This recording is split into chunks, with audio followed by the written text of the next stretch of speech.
Hello, everyone, and welcome back to VTM Independence. Tonight, we're going to have a scene between Jorgan, Robin, and Cross at a New Haven in a relatively upscale apartment in the outskirts of the city. The all of the exits have some type of guard or bouncer on them that's already been arranged by the apartment staff. And the apartment itself is under protections via wards made by Cross. So, who would like to start? Robin had been pacing the floors. It seemed like the past 2 nights, that's all she'd really been doing was pacing. She had a hard time leaving the room that they had placed Eve in. Her little firecracker, now laying on a bed with a blanket over her, looking like a little girl being tucked into bed. Robin, for once, not wearing one of her elegant dresses, has gone down to basically plain clothes. She's wearing jeans, sort of black sweater or something, and there are papers strewn all around with charcoal drawings on them. Some of them are haphazardly taped to the wall, and others are just laying about on the floor. Upon seeing her pacing again, Cross would look up from the book that he's reading. It's probably something rather old. Pages have been yellowed with age. Glances up and sees the pacing and very calmly says, "Keep that up, you're going to wear out the floor." She kind of looked over at him and she kind of huffed a little bit. Cross, this is no time for your shit. She walks over to him and she kind of perches herself on the arm of the chin and shakes her head and she goes, "But I get it, it's just... I didn't expect them to do this to Eve."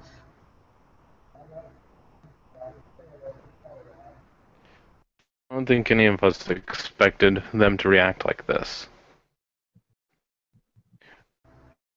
But I know we're doing everything in our power to find the ones remaining. I need Logan to be more active in this. I mean, I understand that... Hold on.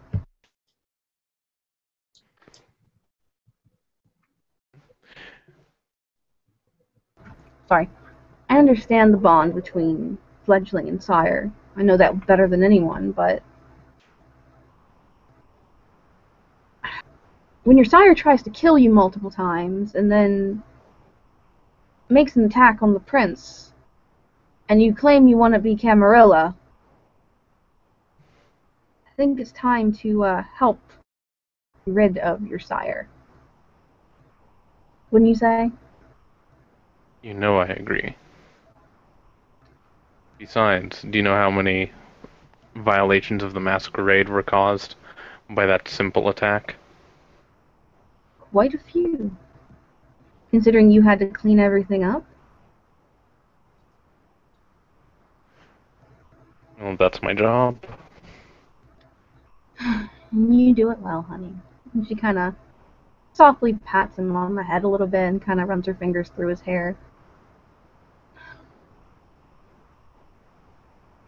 I wasn't exactly expecting this kind of situation this soon. I mean, we've only been here a few weeks. But, well, the spot is fast.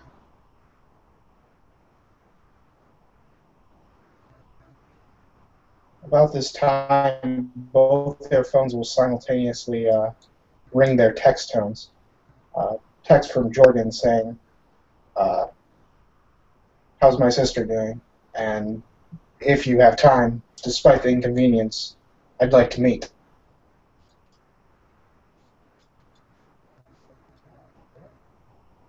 Robin will glance at her phone and see that, and then kind of turn the phone to show it to Cross, who she's assuming got the same text. As she turned her phone to him, he held his up to show her that he got the same one.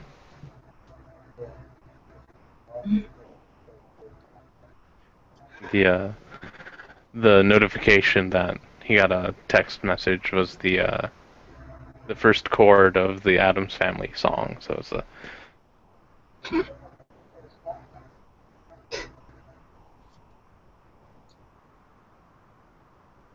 Really?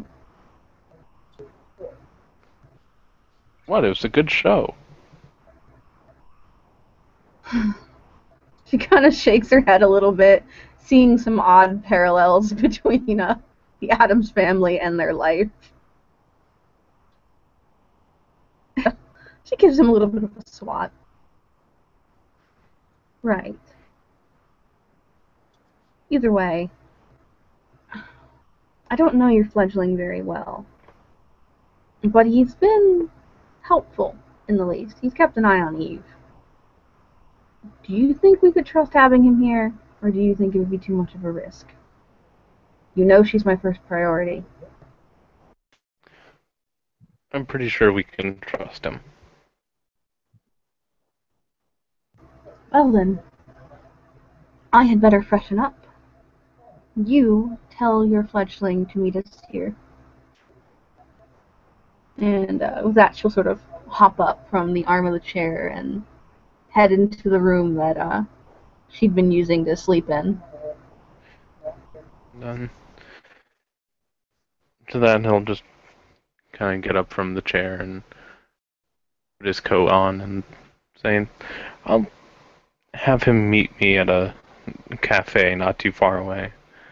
And I'll lead him back here. To avoid telling it anyone who might be monitoring our communications where this haven is. Robin nods and she'll poke her head back out of the door and go, should I be wearing black? Does this count as being in mourning? Just wear whatever you're comfortable with. Right, so extravagant ball gowns. She ducks back into the door and lets him leave at that point. As he's leaving, he'll close and lock up the door behind him, and while out in the hallway, he'll just say, how can a woman be comfortable in those things? As he makes his way to the elevator. And sends Jorgan a text to meet him at a little cafe about a mile and a half away. It's something local, and it's kind of like a Starbucks ripoff, but it's not bad.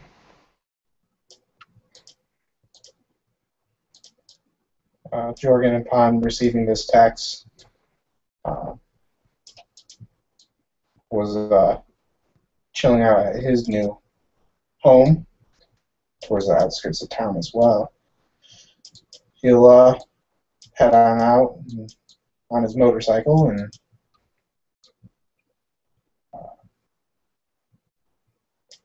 probably arrive about the same time Frost does.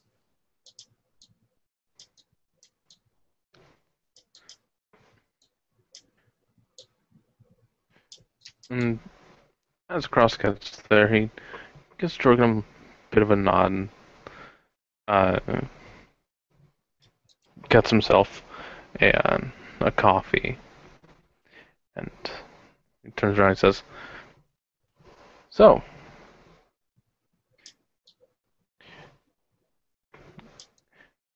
what's been going on? How's your night been going? Uh, Fairly well. I think I've narrowed down my prospects of a school to one of two choices. That's Other good. than that, it's been quiet, which is always nice. Hmm. And he just says, "I just tucked your sister into bed and decided to get a drink." And as he says, he holds up the coffee as if he didn't mean alcohol. Do you want to swing by and see the rest of the family? By all means, it'd be nice to get off the streets and relax for a minute. Despite saying this, he is clearly not completely relaxed in Cross's presence. Always seems to be on his toes when around him. And every so often he'll lift up the cup to his lips, but he doesn't actually drink. And well, uh, just come with me. It's not that long of a walk. He'll nod and proceed to follow him.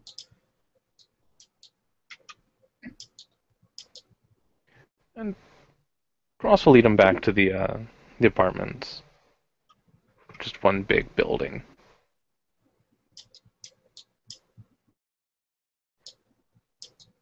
And, lead him past the doorman, uh, who's like a commissioned security guard. So the guy has the door locked when someone who isn't from there is approaching, and the security guard himself he does have a weapon. So, and once inside, he'll lead him over to the elevator, and um, at the first glance, it seems to go from 1 to 12, and then to 14. Like, you don't see a 13th floor on the console until he pushes it.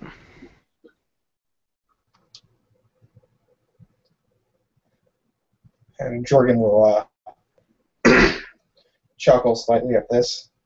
Still up to your tricks, I see.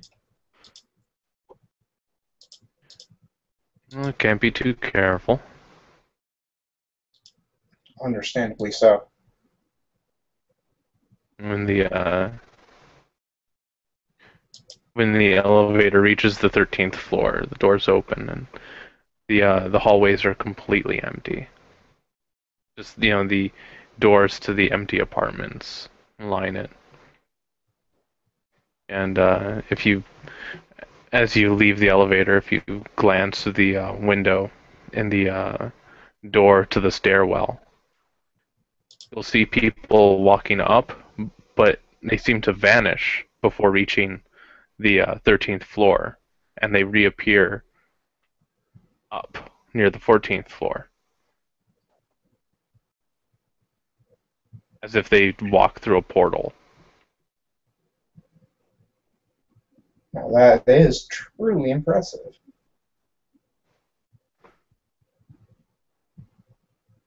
Like, they don't even know that they've skipped a floor.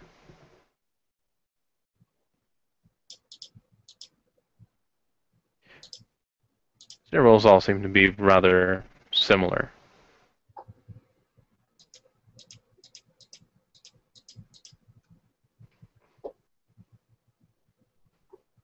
And he leads Jorgan to one of the doors, and he unlocks it and opens it. And he says, "After you." And Jorgan will head on in and take a quick look around.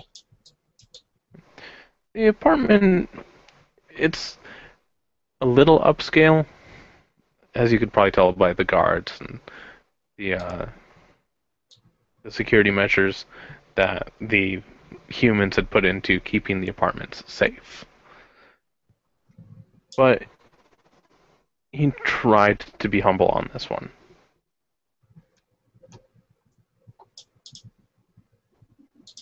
And 2 bedrooms, decent-sized kitchen area, living room, bathroom, all the trappings for a full-fledged house, except crammed into a smaller space.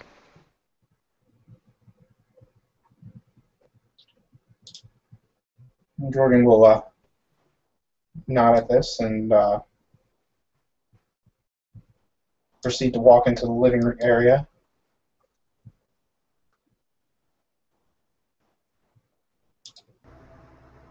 Adjusting his suit as he goes. This one looking relatively new, as if just tailored the day before.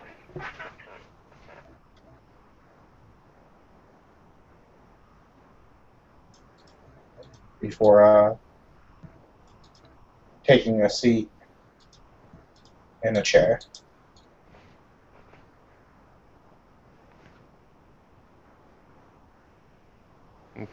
Cross will pour out his drink and into the kitchen sink and toss the cup into the trash. And saying, Robin should be out in a moment. And Robin does come back eventually. She once the bedroom door opens and she comes out, it's much more the Robin that Jorgan is used to seeing, the one that's always elegantly dressed, fresh makeup, her hair's done, you know. Not the worried mother that Cross has been living with for 2 days. And she'll make her way out and smile warmly at Jorgan. Oh, Jorgan, it's nice to see you. How is everything? And he'll stand at her entrance and give a slight bow. Doing well, doing well. Finally got my place set up, and hopefully we'll be able to renovate soon to get it more to my liking. But I'm actually here both in concern for Everly, as well as to discuss the schooling options that we talked to when I first came into the city.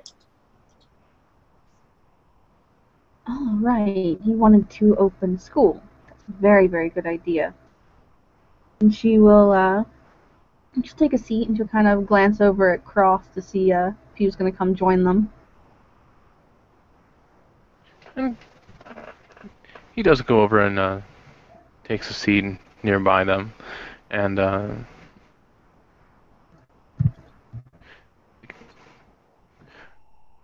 just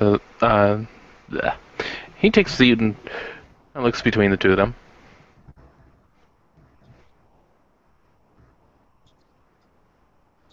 This Jorgan will open up his jacket and pull out a folded manila envelope and proceed to open it up. In his 2 different packets of 2 different schools he was looking into, and he slides them over to Robin. These are the 2 prospects that I've come up with. Either way, I'm going to need some help financially for a little bit to get it off the ground. And Robin will nod and she'll go, did you consider Baylor University? It was one of the 2 in the packet. I was like, yeah, it was definitely more my taste, and more the taste of the person I'd be bringing in to run the school, since being a night creature. Or to do that public appearance and whatnot. Indeed, indeed. And with grants being handed out, you should have him apply for a grant for Baylor. The government here is more than willing to pour money in to restore the old buildings to use.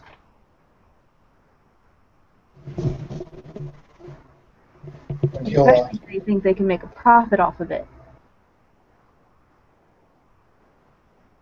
he'll nod at that and pull out a little notepad from his front pocket and start writing things down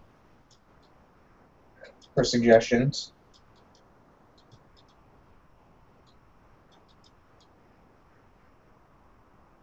I will make sure he does that when I get a hold of him. He said he'd be able to drop what he was doing and come into town as soon as I had a prospect available. You've ghouled him already then. He shakes his head. No, actually, he's a friend from my former life. And Does he happen to know what you are? unfortunately, word got out. We were really close. But he was going into the field of schooling, and I think this would be a great opportunity for him. Plus, he owes me a couple favors, and he thinks the prospect of knowing is cool, though I've made it strictly obvious that this is to always remain a secret, or his life would be a short one. And she would look across for this because she knows he And handles that. also to say, if I were you, I would make sure to ghoul him. If another vampire came upon him, he may decide that he could use him against you. However, if he had a little bit of a kindred vitae in his veins, you might be able to shrug off such manipulations.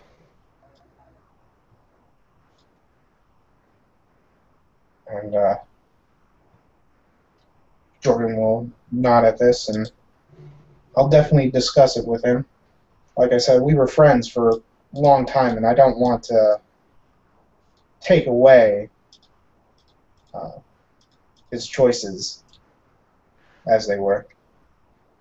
Well, also keep in mind that he'll be able to heal himself quite rapidly with the vitae you give him, if he ever gets hurt. Well, he definitely would probably be into that. And you would also be able to quite extend his life. If you are very fond of him, that might be a good option for you. Trust me, I've done the same for...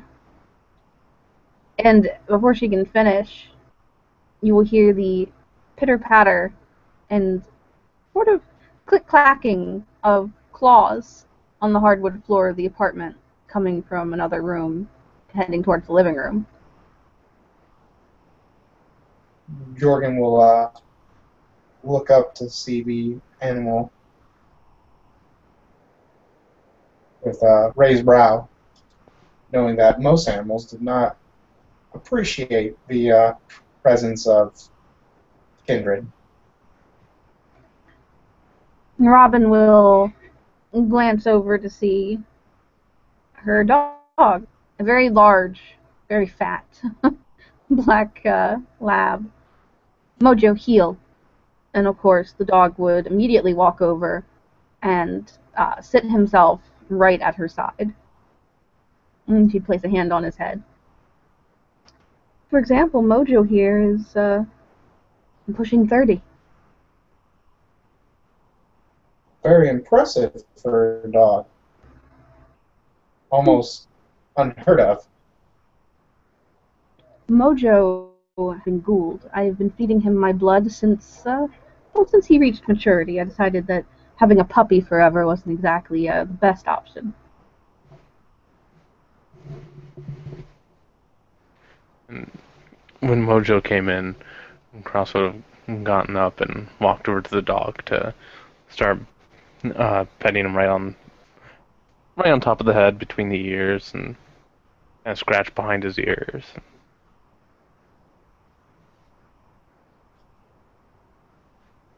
seems to actually like animals. And naturally, Mojo seems to like him. Of course, he's used to Cross. So Mojo his tail's wagging, he's got that big derpy dog smile.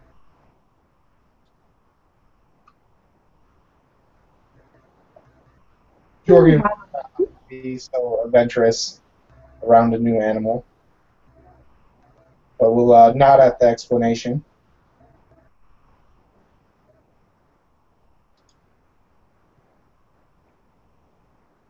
So perhaps you can turn your friend into a lifelong friend. Your best friend. It is very important to have ghouls. She nods.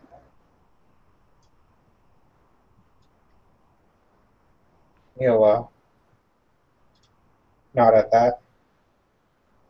All right, well, I'll definitely bring it by him, and if need be persuasive.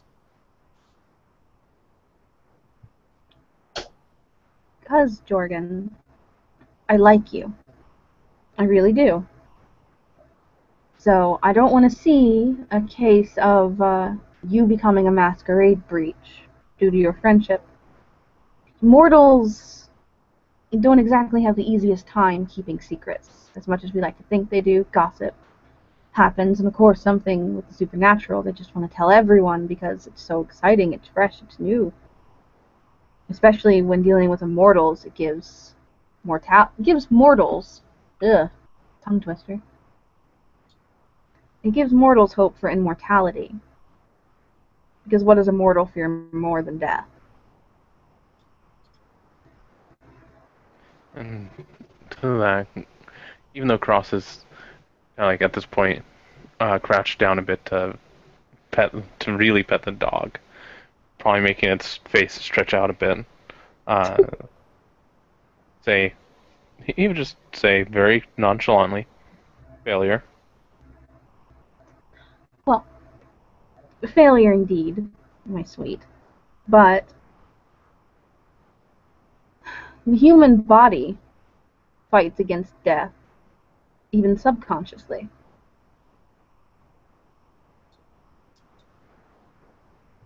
Humans don't want to die. They don't. Even the most strong in their faith of some mortals still don't know what's on the other side, and they fear the unknown.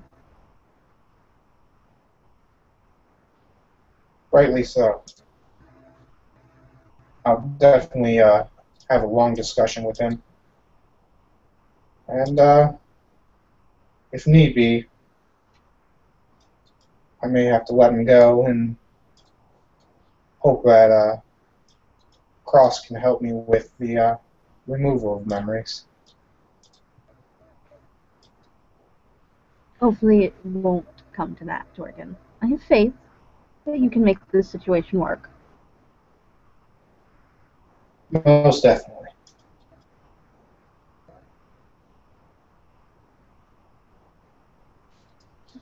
Anyway, on to hopefully better news. How is Eve? Well, she's still out, but Cross expects her recovery to be very soon. I am grateful for because I miss my little firecracker. And She's definitely missed on the scenes of the street. the Cross will go. I'm sure she seemed rather popular among the neonates. Of course she is. She's beautiful, she's young, and she kind of sighed. Very popular with the boys. If you hadn't noticed, she kind of smirks a little bit and kind of watches Cross's reaction to that. Sounds a lot like her mother. Yes, well, I picked one and settled down. Jordan will be thankful that her attention was centered on Cross than himself, because at the mention of being popular with the boys, his hand just comes up to tighten his tie just a little bit more.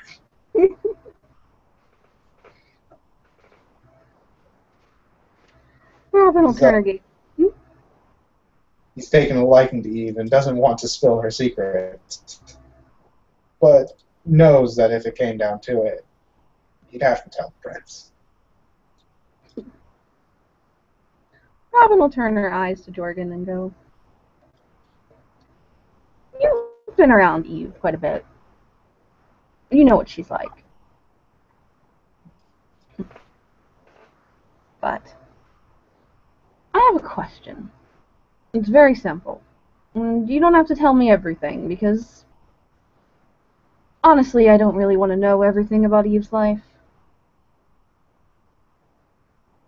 But doesn't it seem odd to you, even from a fresh perspective, that Crimson would come to me, telling me not to trust Logan, and that he was all over my daughter, and then Logan would come to me and tell me that Crimson is all over my daughter and I shouldn't trust him? Does that not sound like a game between two schoolboys fighting over a girl?" He'll nod. Yes, does definitely sound like a game, though I more have to make a roll here because he's going to attempt to lie to Robin. Oh, Lord. Lying to a mother. Yeah. So I don't know if it's between the two or if your daughter's playing the game of pitting them against each other.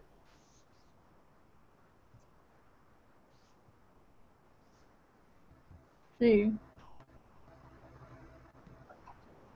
3 successes? Yep. Mm-hmm. Can we do,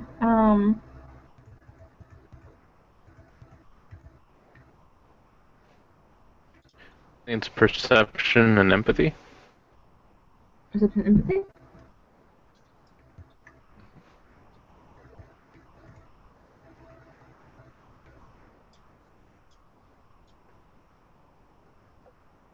One, two, three, 4.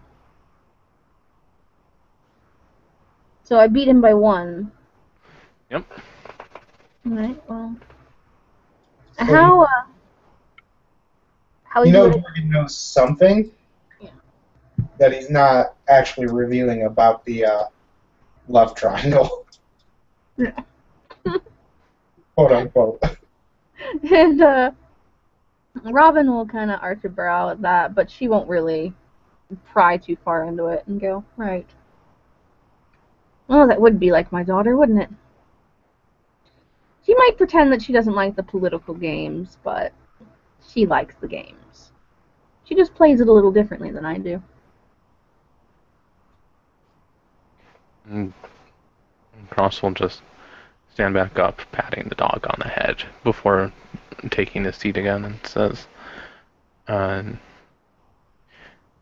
may seem like just a squabble between two schoolboys over a girl, but I imagine that's elder arguments began when they're all neonates."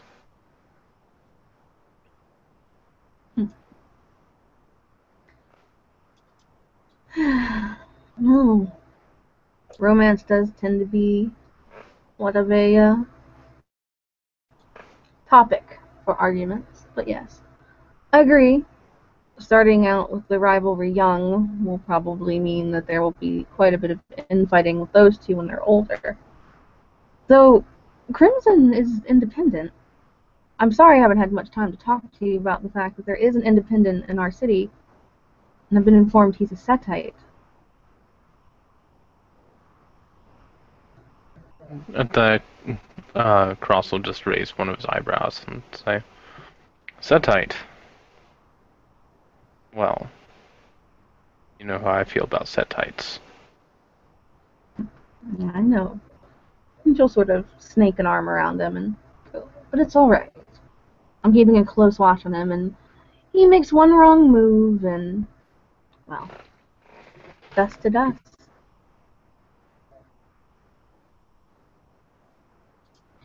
He presented himself as an independent.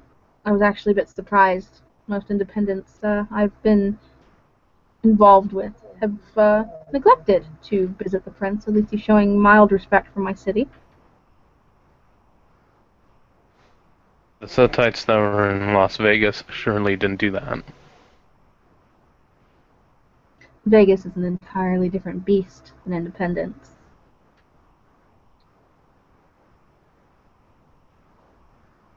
But he runs a little store. Magic items in it, not anything actual. I'm sure he could get his paws on things that are actual, but I mean, you know, Wiccan stuff. And she kind of rolls her eyes. She seems a bit disgusted by the word Wiccan.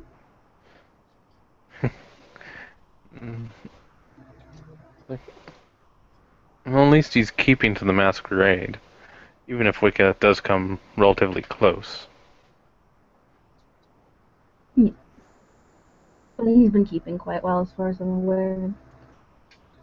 And my daughter does, or should I say our daughter, spends quite a lot of time at that shop. Perhaps sometime it's worth a visit from you. Think it is. Oh, don't worry too much about it, though, Cross. As far as I'm aware, no one other than Logan has said anything about Crimson being trouble. Jorgan, what do you think of Crimson? I think he's a good business owner. He's definitely sweet on your daughter, but he holds himself respectfully and seems to know the way of the world fairly well. And Robin kind of looks to Cross for approval or disapproval. He seems a bit reluctant. His brow kind of furrowed a little upon hearing that it was a Setite, and it hasn't unfurled just yet. Your face is going to get stuck like that, Robin mused. His eyes look up, and he kind of unfurls his brow and says, "It's all right. If Jorgan keeps tightening his tie, his head will come off." And Jorgan will tighten his tie once more.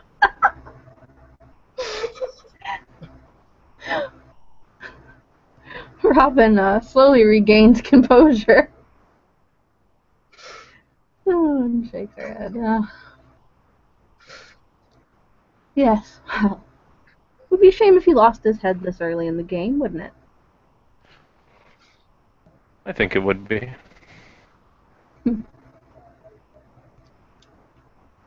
He's been a good extra set of eyes with Eve. Eve seems to spend a lot of time around Jorgan. Well, it's almost become a game between the two to figure out who's the elder child.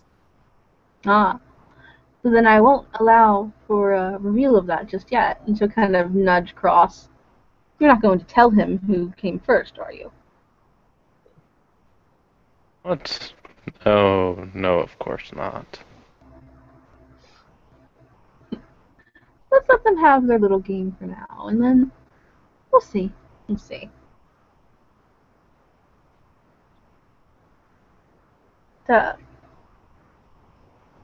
Robin will clear her throat, but amusements aside. I was told by Eve you all went and explored the banks, the old bank. How was that? Jorgan will shrug his shoulders. That's actually when I found out about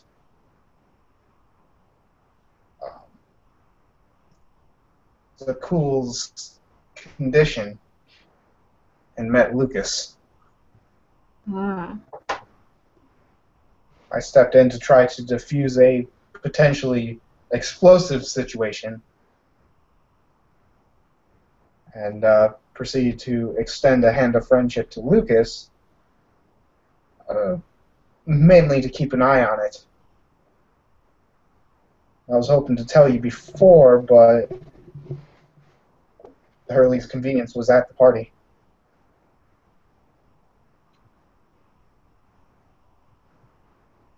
There's a lot of inconvenience at that party, but she kind of adjusts her her skirt of her dress a little bit, and she'll shake her head. But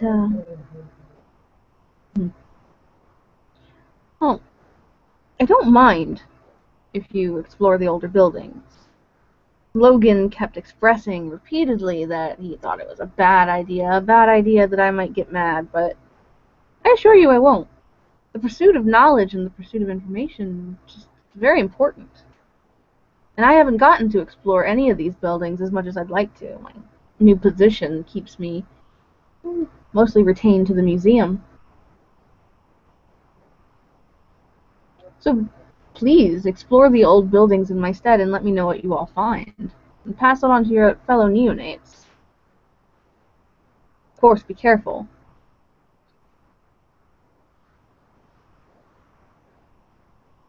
I definitely shall, especially with you going to be in absence for a little while.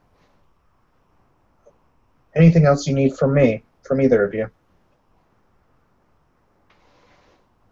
And Robin will sort of glance across. I mean, this is his fledgling.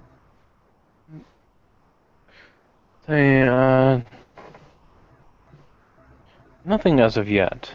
Though I am looking into something in this area. If I could use your assistance on it, I will let you know.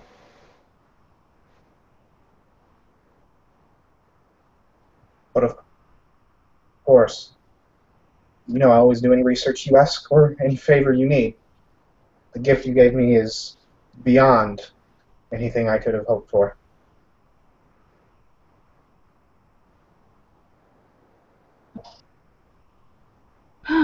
Why can't Eve be that grateful? She sighs.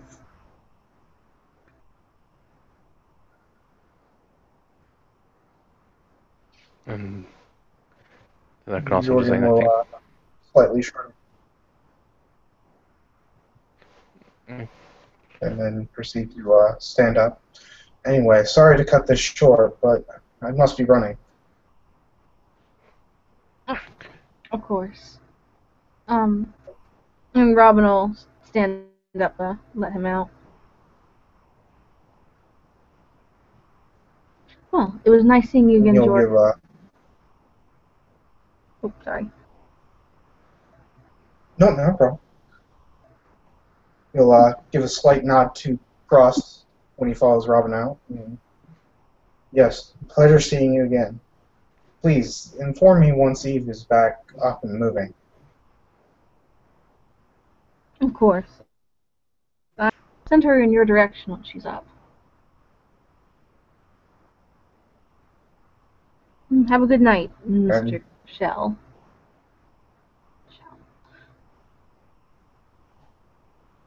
And he'll nod. You as well. Maybe next time I see her, we can have another little game of who's the better hunter. He says with a laugh as he starts walking down the corridor, not realizing that he just flipped up about one of their activities. Robin will arch a brow and then close the door and sigh. Children in their games, Cross. Children in their games. I'll nod and smirk a bit at that while petting the dog's head.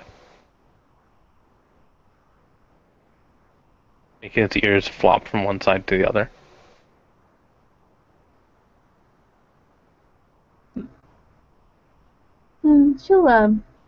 She'll sit down in Cross's lap now that Jorgan's gone and kind of lean against his chest a little bit and go, relaxation. And I suppose this is where we will cut the scene. Yep. Sounds as good a place as any, unless either of you have something else you'd like to add. No, not for me. What about you, Bryce? No, I am good. All right. Well, thank you, viewers, for watching, and thank you both for playing. And I'll wish everyone a good evening.